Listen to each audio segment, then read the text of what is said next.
Raison pour laquelle, quand je disais que nous devrions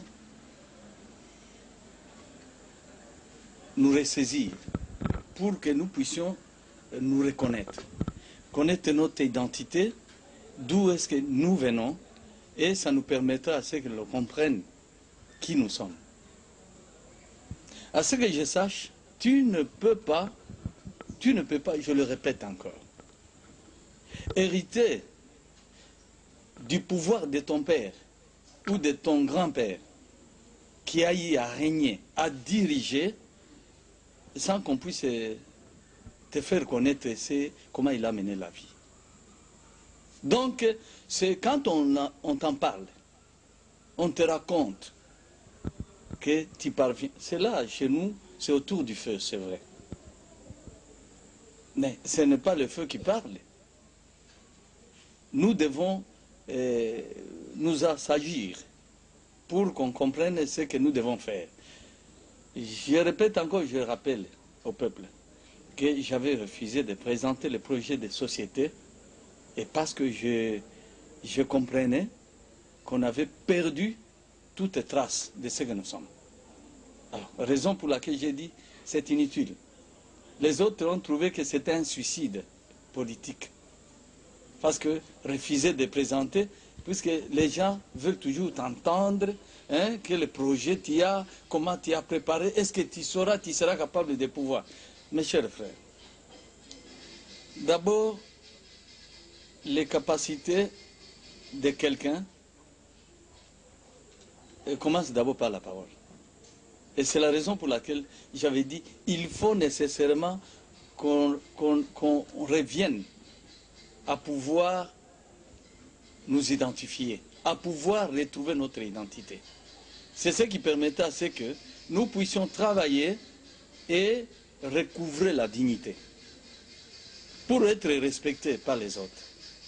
Il faut que nous puissions savoir qui nous sommes, nous-mêmes. C'est comme dans les sujets qu'on a eu à débattre avec toi, quand tu m'avais suivi au Katanga, et qui est celui-ci. Donc, il faut des choses comme ça, qu'on comprenne d'abord à quel temps, puisque Dieu, c'est le temps.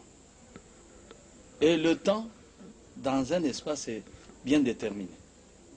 Tu me comprends bien? Dieu, c'est le temps.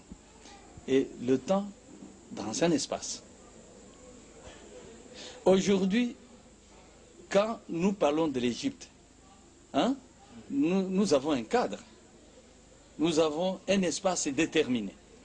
Cet espace à partir duquel l'Éternel Dieu a pu faire jouer le rôle pour qu'on arrive au salut. A pu jouer le rôle pour que nous puissions enfin aujourd'hui parvenir à comprendre ce qu'il a fait, comment il a créé, comment nous avons chuté, pour que nous puissions nous voir ce que nous sommes. Et on nous fait comprendre que nous avions perdu ce que nous étions, de par nos ancêtres, c'est-à-dire de par Adam. Qu'est-ce qui s'était passé?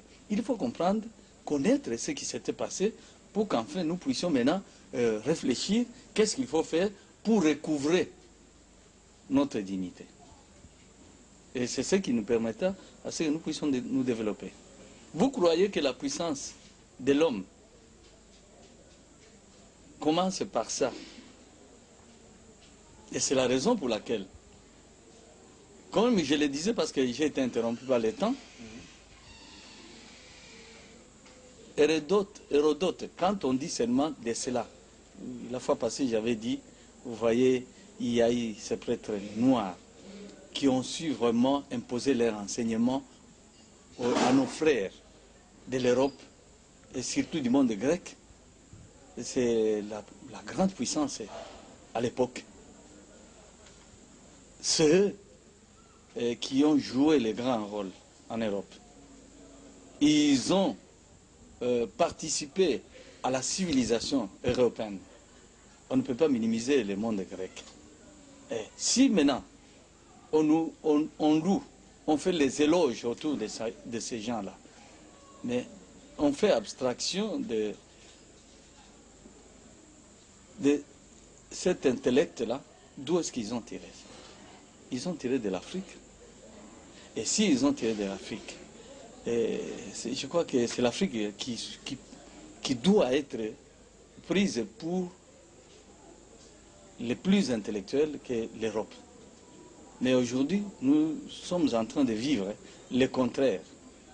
Et nous allons plus loin, c'est la raison pour laquelle j'avais dit, Hérodote, si on le reconnaît comme père de l'histoire, il est parvenu à dire que s'il y a les gens qui s'agitent pour ne pas reconnaître que cette Europe a ses racines africaines, je dis bien, a ses racines africaines, que ce soit dans la civilisation, que ce soit dans la création, qu'ils comprennent d'abord que s'ils s'appellent Européens,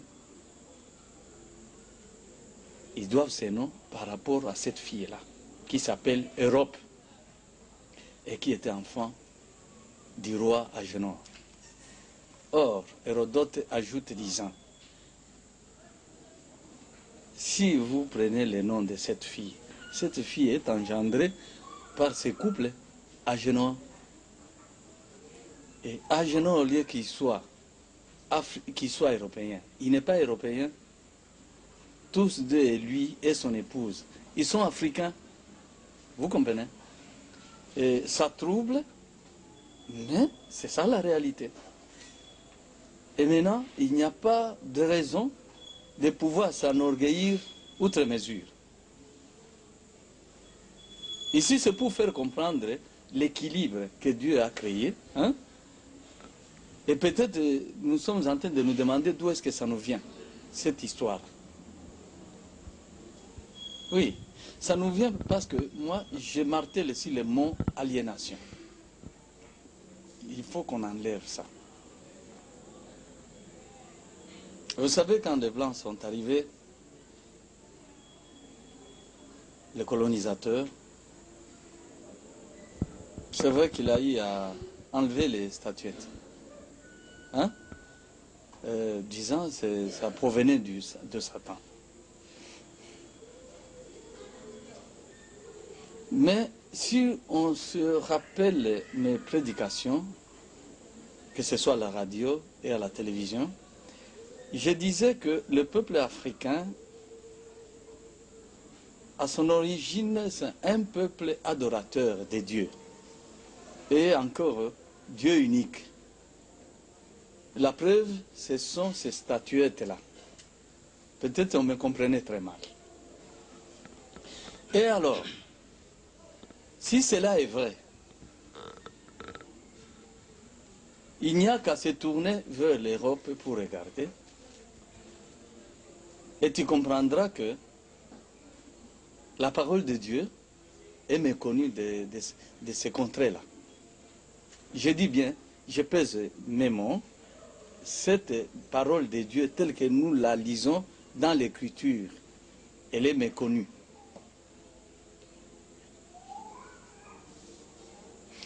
Raison pour laquelle, pour moi, j'ai trouvé que c'est le moment, l'heure a sonné, où nous devrions nous ressaisir pour revenir à ce Dieu-là. Parce que recourir vers le fétiche, ça ne servira à rien.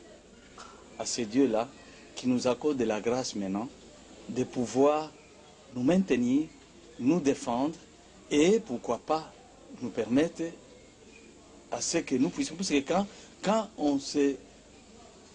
on récupère l'identité, on a la possibilité de pouvoir refuser à celui qui ne nous appartient pas, c'est-à-dire à tout homme qui voudrait nous voler, comme c'est le cas de ce peuple.